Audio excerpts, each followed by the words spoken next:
इस वीडियो में बात किया जाएगा एसएससी सीजीएल 2024 और एमटीएस 2024 के कुछ आरटीआई रिप्लाईज़ के बारे में। इनकम टैक्स डिपार्टमेंट के ये आरटीआई रिप्लाई हैं एंड इसमें 4 जोन का आरटीआई रिप्लाई है। एक आपका कानपुर हो गया, अहमदाबाद हो गया, कोच्चि जोन हो गया और नागपुर जोन हो गया। मैंने ये भी पूछा है कि सीजीएल 2022 एंड 23 से कितने लोगों ने आईटीआई और टीए इनको ज्वाइन किया है, कितने लोगों ने ज्वाइन नहीं किया है। इसके साथ ही हम बात करेंगे कि एक्सपेक्टेड कितनी वैकेंसीज हो सकती हैं। पहली चीज़ मैं एक्सपेक्टेड का ही आपको आंसर दे देता हूँ। रही बात हम बात करें यहाँ पे सीजीएल की, तो देखिए मैं मिनिमम सिनेरियो लेकर चलता हूँ कि भाई मिनिमम इतनी वैकेंसीज तो होनी ही चाहिए जिस तरीके से सिनेरियो बन रहे हैं।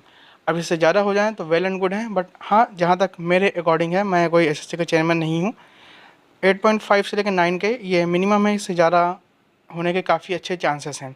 अब मैं ये नहीं बोलूँगा कि भाई 15,000 प्लस या 20,000 प्लस हो सकती है या नहीं हो सकती, क्योंकि उसका आइडिया के लिए सबसे ज़रूरी चीज़ है कि भाई पीएसए की कितनी वैकेंसीज़ इसमें ऐड हो रही हैं और कितनी वैकेंसीज़ इसमें आनी हैं। सारा खेल यहाँ पे पीएसए का ही होगा, क्योंकि 36,000 वैकेंसीज़ का अगर आप देखें तो उसमें जो रोल था वो पीएसए का ही था।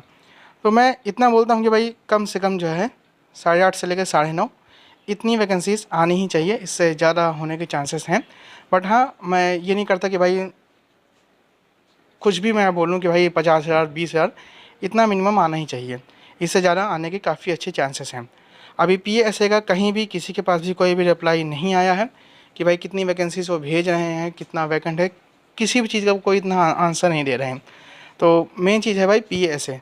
जीएसटी इंस्पेक्टर की आई थिंक कि 1.5 के अराउंड जो है वैकेंसीज हो सकती हैं, कि इतनी वैकेंसीज हो जाएंगी। तो ये तो आपको हो गया जीएसटी इंस्पेक्टर का। इनकम टैक्स डिपार्टमेंट का टीए की काफ़ी अच्छे चांसेस हैं। बाकी आईटीआई की आप सभी को पता है कि वैसे भी नहीं आती हैं, क्योंकि एक तो उनमें सीटें काफ़ी कम ही वैकेंट है, दूसरा उसका प्रमोशन का आप सभी को पता है काफ़ी कम वैकेंसी डायरेक्ट रिक्रूटमेंट के थ्रू भरी जाती हैं। अब आगे कुछ चेंजेस होते हैं तो बात की बात है। ये आरटीआई रिप्लाई है कानपुर जोन का। तो कानपुर जोन में इन्होंने अभी केवल ये बताया है कि भाई कितने लोगों ने ज्वाइन किया, कितने लोगों ने ज्वाइन नहीं किया है। टोटल जो वैकेंट स्ट्रेंथ के बारे में इन्होंने बोल दिया कि तुमने क्योंकि ईयर मेंशन नहीं किया था तो हम नहीं बता सकते। तो यहाँ पे आप देख सकते हैं 76 कैंडिडेट्स हैं जो कि ज्वाइन किए हैं आउट ऑफ 84। ये सीजीएल 2022 की बात है। आईटीआई की वैकेंसी 22 और 23 दोनों में 0-0 थी कानपुर जोन में। अब इसमें इनसे यहाँ पे गलती हो गई, इनको टीए मेंशन करना था, यहाँ पे आईटीआई इन्होंने लिख दिया है। तो 16 में से 15 आईटीआई टीए कानपुर जोन में इन्होंने ज्वाइन किया है। मतलब एक ही बंदा है जिसने छोड़ा है, उसके कोई और रीजन आए होंगे वटेवर। बट आप सबको पता है कि यूपी में मोस्टली लोग ज्वाइन करते हैं, यहाँ सीटें वैकेंट नहीं होती वैसे, तो इसलिए यहाँ अगर आप सिलेक्शन लेना चाहते हैं तो आपको काफ़ी हाई रैंक होने चाहिए। स्पेशली मैं बात करूँ यहाँ पे इनकम टैक्स डिपार्टमेंट में। ये आरटीआई रिप्लाई है नागपुर जोन का, और इसमें इन्होंने केवल ये बताया है कि भाई कितनी सीटें कितने लोगों ने यहाँ पे ज्वाइन किया, और नीचे आप यहाँ पे सैंक्शन और वैकेंसी यहाँ पे देख सकते हैं। तो इनकम टैक्स इंस्पेक्टर सीजीएल 2022 के थ्रू इन्होंने बताया है कि 12 लोगों ने ज्वाइन किया है एंड टीए 72 लोगों ने ज्वाइन किया आउट ऑफ 108। एंड यहाँ पे आपको दिख जाएगा कि सैंक्शन स्ट्रेंथ और वैकेंट स्ट्रेंथ यहाँ पे कितनी है। यहाँ पे मैं बात करूँ यहाँ पे टीए की, तो टीए में जो वर्किंग स्ट्रेंथ है वो देख सकते हैं। सैंक्शन स्ट्रेंथ है 215, वर्किंग स्ट्रेंथ है 200, केवल 15 वैकेंसीज वैकेंट है, तो बहुत ही कम वैकेंसीज में खाली हैं। फिर बात जो है यहाँ पे बात करें तो आईटीआई की, तो आईटीआई की आप देख सकते हैं इसमें जो टीए से ज़्यादा वैकेंसीज़ खाली हैं, अराउंड 28 वैकेंसीज़ खाली हैं।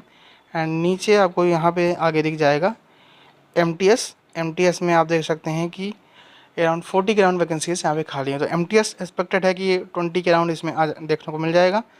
आईटीआई 10 के अराउंड उम्मीद है कि भाई इतनी तो आई जानी चाहिए। बाकी टीए भी आपकी ये मान के चलिए कि 5 से लेकर 10 के बीच में इतनी वैकेंसीज नागपुर जोन में आ सकती हैं।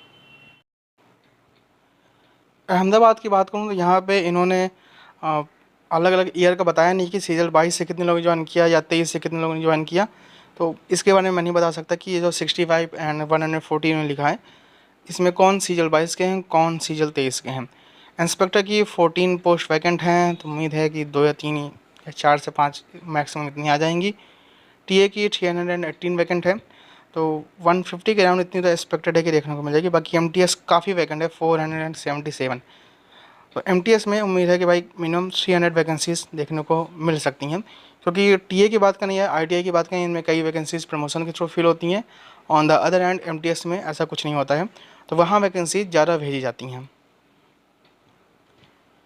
फिर बात करूँ यहाँ पे कोच्चि जोन की तरफ से, तो कोच्चि जोन में यहाँ पे आप देख सकते हैं कि जो वैकेंट पोस्ट हैं आईटीआई की 67 है, काफ़ी पोस्ट वैकेंट है, तो अराउंड 20 से लेकर 30 इतनी उम्मीद है कि भाई इतनी देखने को मिल जाएगी। एंड टीए की भी आप कह सकते हैं 80 के अराउंड देखने को मिल जाएगी।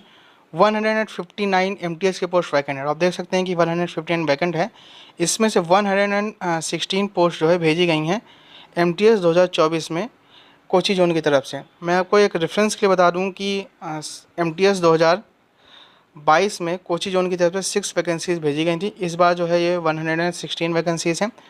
एंड अगर मैं टोटल की बात करूँ तो अभी तक हमारे पास जो श्योर शॉर्ट रिप्लाई है वो मैं बात करता हूँ, फिर बात करेंगे वैकेंट स्ट्रेंथ के बारे में।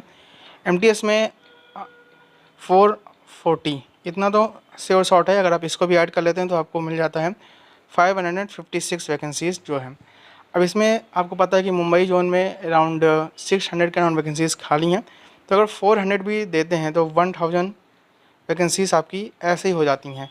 इसमें अभी मैं अहमदाबाद को ऐड नहीं कर रहा हूँ, बट इतना मैं फिर बता दूँ कि 100% मैं श्योर हूँ कि 1000 प्लस मिनिमम इतनी वैकेंसीज़ एमटीएस में इनकम टैक्स डिपार्टमेंट देगा ही देगा, ये 100% श्योर है।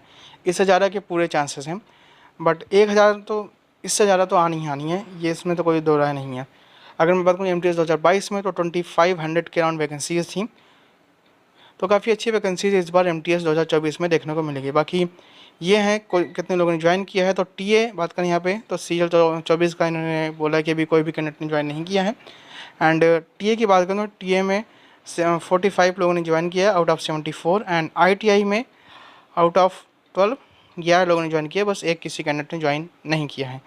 तो ऐसे मैंने कई जगह पे आरटीआई लगाया है, जैसे कोई अपडेट आएगी तो वो मैं आपको दे दूँगा। Have a nice day and best of luck.